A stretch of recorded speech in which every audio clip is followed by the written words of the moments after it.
Hai, Assalamualaikum guys. Jadi malam ni macam biasa, aku akan kongsikan kisah seram bersama-sama dengan korang. Okey, jadi malam ni macam yang dah diberitahu, aku akan kongsikan beberapa kisah seram bersama dengan korang. Jadi kisah seram yang pertama macam biasa berlaku di asrama aku, asrama sekolah aku, di mana dom yang aku duduk masa aku tingkatan 1 dulu. Kan aku ada bagi tahu kan dalam video yang lepas, asrama aku masa tingkatan 3, yang Aspura jadi Aspura dan Aspura jadi Aspura. Ni kira yang Aspura asal. Masa aku tingkatan 1 dulu, aku masuk dom tu dicat baru. Semuanya cat baru dalam dom tu. Dan ada orang kata dulu sebelum dom tu dicat baru, ada satu lukisan arnab di dinding dom tu. Kat dom aku tu dulu orang kata sebelum dia dicat baru, kira sebelum aku masuk tu lah, ada lukisan arnab pada dinding dom tu. Arnab tengah pegang kerek, yang mana orang kata lukisan tu agak misteri. Sebab pernah orang nampak ada yang kata lukisan arnab tu dia boleh pandang orang yang tengok gambar tu. Maksudnya mata dia akan ikut orang yang tengok gambar tu. Dan juga pernah ada salah seorang pelajar yang nampak arnab tu dia keluar daripada dinding tu. Lukisan arnab, tapi arnab tu dia melompat keluar. Lukisan arnab tu lukisan, tapi dia melompat keluar daripada dinding. Jadi itulah kisah seram pertama aku untuk aku kongsikan dengan korang. Mungkin tak apa-apa seram lah kot.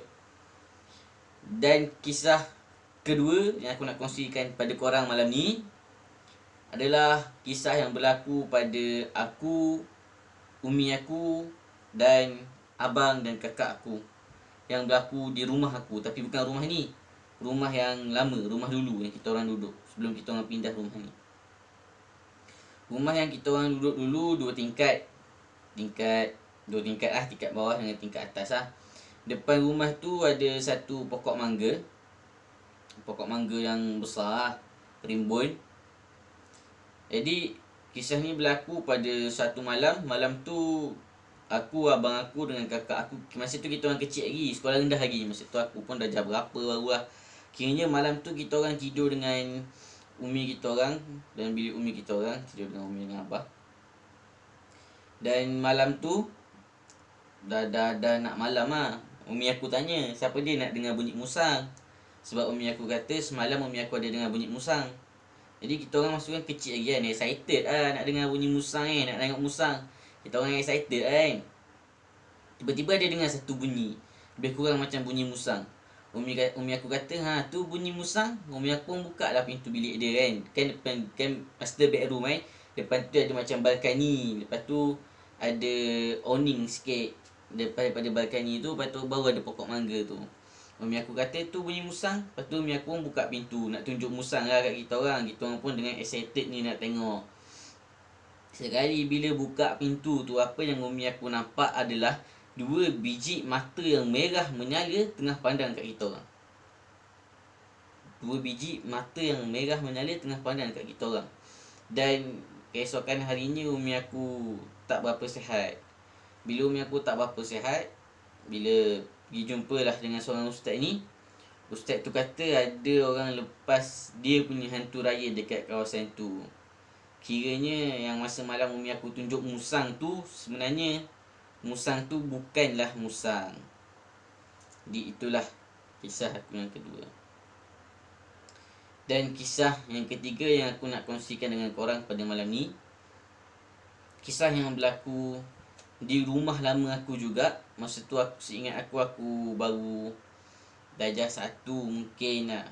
Masa malam raya. Kisah ni berlaku pada malam Hari Raya Aidilfitri.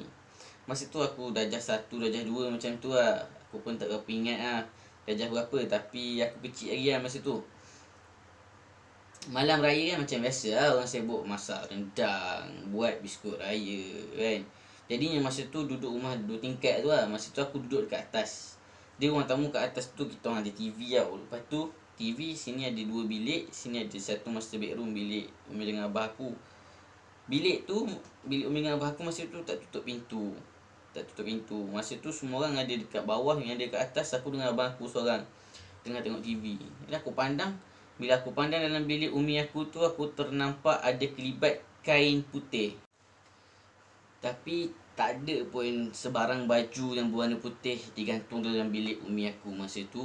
Dan tema baju raya kita orang tahun tu pun bukanlah warna putih. Dan aku pun tak pasti apa sebenarnya yang aku nampak. Tapi masa aku nampak tu meremang bulu roma aku. Aku rasa macam seram masa tu. Jadi itu sahajalah kisah seram aku untuk aku kongsikan dengan korang pada malam ni. Kalau korang nak lagi, korang boleh komen nak.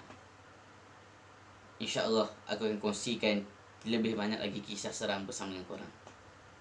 Akhir kata daripada aku, dalam hidup kita ni, janganlah kita takut pada makhluk melebihi daripada kita takut pada Allah. Jaga hati, jaga iman. Tiada Tuhan selain daripada Allah. Assalamualaikum warahmatullahi wabarakatuh.